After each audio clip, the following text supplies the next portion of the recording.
Hey Dad, it's Cindy. I'm up here. I'm the girl in the north. I'm your little girl up in the Yukon. Yukon Cindy.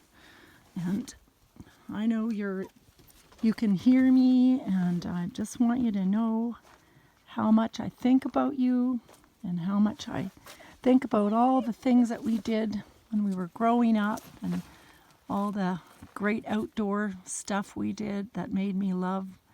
That's what made me come up here. It made me come up here.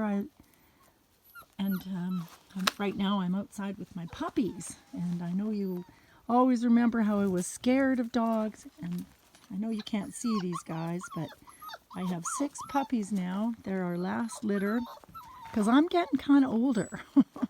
I hate to admit it, but I am. Anyhow, I have 6 puppies here with me, and they are the joy of my life right now. My dogs are, my kids aren't, Levi's in town, so I get to see him. Aaron, your other grandson, he's living in Edmonton, and he's in the military with his girlfriend, and I only get to see them a couple of times a year, but we keep in touch. That's one good thing about this technology, is we can keep in touch. And he's doing really well, Aaron, and the mama dog says, I am not feeding you anymore. You tell him that you don't want to feed them. Anyhow, Aaron is in the military, and Levi is doing really great. He's up here. He's my oldest, and he's going to be 35 this year. And he is just getting his motorcycle license. He bought himself a new motorbike, and you'd be really proud of him. He's doing great. He works for a company, and he does all their computer stuff for this. They make special tools for drilling in the ice, and they send these tools all over the world. So he's a busy boy. He's incredibly smart. I don't know where those brains came from.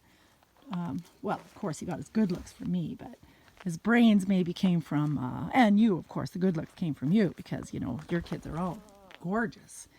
But he's super smart, that guy.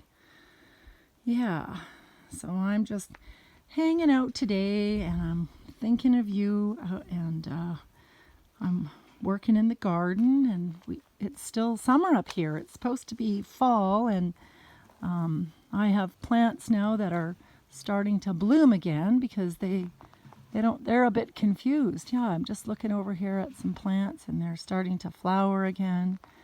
And we've been picking raspberries like crazy, and yesterday I was kayaking. Yeah, I'm coming down there, but I just want you to know how much I love you, Dad. And I know there's a puppy. She's having some milk. Mom's going to kick her off, I think. She's getting ready to wean them. They haven't figured that out yet. But I'm so glad that Shelly's down there, and that you have your other great-grandchildren, or your great-grandchildren down there. You're really lucky. My great-grandchildren are right here. This is one of them. You can't see her, but she's a little red-headed fireball, and her name is Coral. And Coral is going to Australia. She's going to go live in Australia, where you remember I spent 2 or 3 years. Pardon me. I have bad allergies anyhow. I spent 2 or 3 years down in Australia, and I have a good friend there who moved there a few years ago, and this little girl named Coral is going to live in Australia. Anyhow,